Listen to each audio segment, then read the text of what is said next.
Shalom saudara sekalian, selamat pagi. Kiranya berkat Tuhan melimpah dalam kehidupan kita. Doa pagi hari ini terambil dari Ibrani 4 ayat 4-7 yang saya berjudul tempat perhentian Allah masih terbuka. Mari kita baca ayat ini. Sebab tentang hari ketujuh pernah dikatakan di dalam suatu nas. Dan Allah berhenti pada hari ketujuh dari segala pekerjaannya. Dan dalam nas itu kita baca, mereka takkan masuk ke tempat perhentianku. Jadi sudah jelas bahwa ada sejumlah orang akan masuk ke tempat perhentian itu, sedangkan mereka yang kepadanya lebih dahulu diberitakan kabar kesukaan itu tidak masuk ke dalam karena ketidaktaatan mereka. Sebab itu ia menetapkan pula suatu hari, yaitu hari ini, ketika ia setelah sekian lama berfirman dengan perantaran Daud seperti yang dikatakan di atas. Pada hari ini jika kamu mendengar suaranya, jangan keraskan hatimu. Saudara-saudara, ayat 4 berkata, sebab tentang hari ketujuh telah tersurat demikian, dan Allah berhenti. Kata berhenti berasal dari kata Yunani, kata pauo, yang secara harafiah berarti beristirahat. Allah beristirahat pada hari ketujuh, karena dia telah menyelesaikan pekerjaannya. Jadi Allah beristirahat bukan karena capek, saudara. Karena Allah tidak seperti manusia. Tapi Allah berhenti karena dia sudah selesaikan semua pekerjaan pada hari ketujuh, yaitu hari Sabat. Nah, penulis Ibrani memakai hari ketujuh sebagai lambang kedamaian ilahi.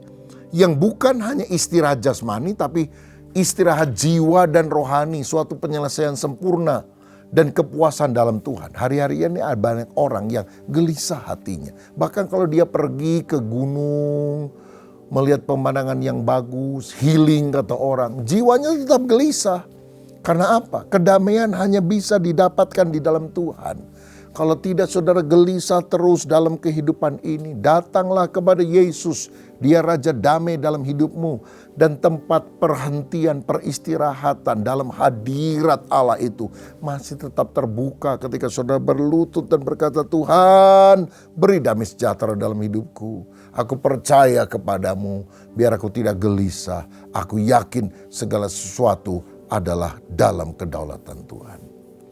Nah, dalam Yudaisme, Sabat adalah tanda kekudusan dan perjanjian.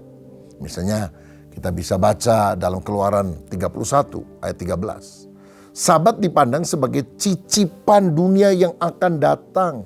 Simbol dari shalom dan hadirat Allah. Jadi, sebelum kita masuk ke sorga di mana hadirat Allah memenuhi seluruh tempat itu, kita sudah bisa mengalami suasana sorga, hadirat Allah di sini.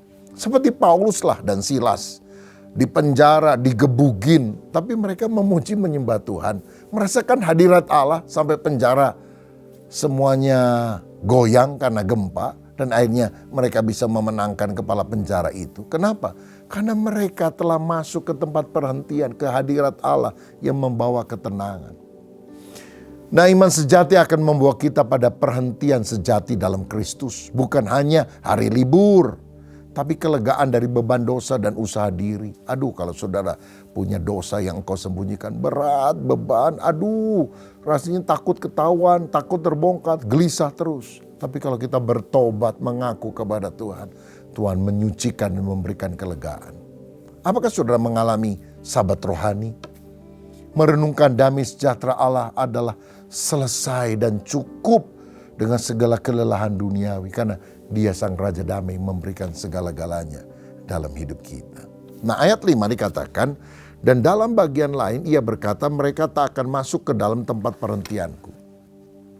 Ini menunjuk tempat khusus yang disediakan Allah bagi umatnya. Kontras dengan ancaman pengucilan. Iman dan ketaatan adalah syarat untuk masuk ke dalam tempat perhentian. Ungkapan ini berasal dari Mazmur 95 ayat 11. Yang sering digunakan dalam liturgi Yahudi sebagai peringatan keras bahwa tidak semua umat yang keluar dari Mesir masuk pada tanah perjanjian, Kanaan, karena mereka tidak taat.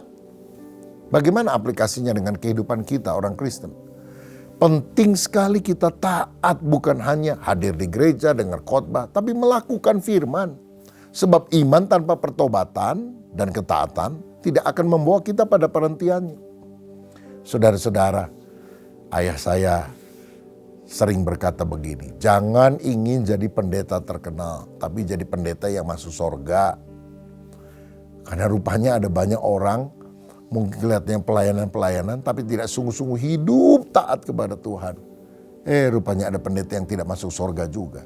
Mari kita hidup takut akan Tuhan, berkenan kepada Dia. Nah, apakah kita masih hidup dalam pemberontakan diam-diam terhadap kehendak Allah? Atau kita mau jadi orang yang taat melakukan firman? Ayat 6, dikatakan jadi sudah jelas bahwa ada sejumlah orang akan masuk ke dalamnya. Sedang mereka yang kepadanya lebih dahulu diberitakan kabar kesukaan. Dari kata kerja evangelion, Injil. Itu tidak masuk karena ketidaktaatan. Ketidaktaatan di sini bukan sekedar gagal, tapi menolak secara aktif kehendak Tuhan. Tidak mau nurut sama Tuhan. Injil telah diberitakan dari dulu, tapi hanya orang yang percaya dan taat yang bisa masuk ke dalam kerajaan Allah. Injil bukan hanya berita, tapi undangan yang membutuhkan tanggapan aktif. Ya Tuhan, aku mau percaya dan taat. Dalam pandangan rabi-rabi Yahudi, ketidaktaatan bangsa Israel di padang gurun sering dijadikan contoh kegagalan generasi. Kitab Talmud Yahudi menggambarkan mereka sebagai orang yang mendengar namun menolak bertindak. Israel itu kan paling banyak alami mujizat, tapi tidak taat, bersungut-sungut, hatinya keras, berontak. Nah, bagi kita tidak cukup hanya dengar kabar baik, dengar Injil. Kita juga harus taat kepada Dia. Nah, ayat 7 dikatakan, sebab itu ia menetapkan pula suatu hari, yaitu hari ini, ketika ia setelah sekian lama berfirman dengan perantaran Daud seperti yang dikatakan di atas, pada hari ini, waktu yang sekarang, jika kamu mendengar suaranya, jangan keraskan hatimu. Hati yang keras adalah hati yang tidak bisa dibentuk atau diajar. Pentingnya kesempatan itu digunakan sekarang. Allah masih memberikan panggilan yang terbuka, tapi ada batas waktu. Penundaan adalah musuh dari iman. Saudara sekalian, setan itu enggak takut kalau saudara jadi orang Kristen. Malah ada setan yang ngomong gini, udahlah kamu ke gereja, bertobat, dibaptis, pelayanan, enggak apa-apa. Asal jangan sekarang, tunda dulu. Kamu masih muda, abis-abisin sukacita di dunia ini, puas-puasin dulu deh. Kan hidup masih panjang. Penundaan bahaya banget saudara. Jangan tunda sampai besok apa yang saudara bisa lakukan hari ini. Karena jalan yang bernama besok akan membawa kita kepada sebuah kota yang bernama tidak pernah. Ya, ke gereja bagus tapi jangan sekarang. Pelayanan bagus tapi nanti aja. Ini siasat iblis.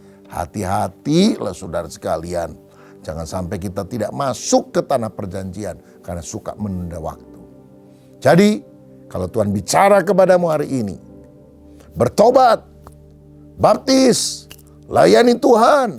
Jangan tunda minggu depan, langsung hari ini saudara taat. Jangan tunggu karena hati akan keras dan tidak lagi bisa mendengar suara Tuhan. Nah, jadi sebagai konklusi, Ibrani 4 ayat 4-7 ini adalah panggilan mendesak untuk pertama, kita masuk di dalam tempat perhentian yang Allah sediakan. Artinya mengalami damai sejahtera dalam Kristus. Yang kedua, kita juga dipanggil untuk tidak menunda waktu untuk merespon pada suara Tuhan.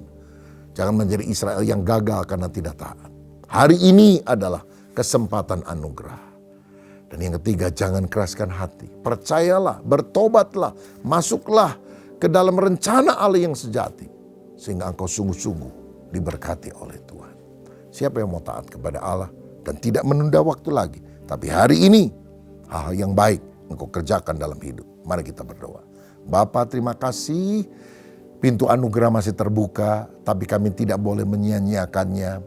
Hari ini juga kami mau sungguh-sungguh hidup benar di hadapan Tuhan. Karena iblis selalu mendorong kami menunda waktu. Tapi waktu anugerah adalah sekarang.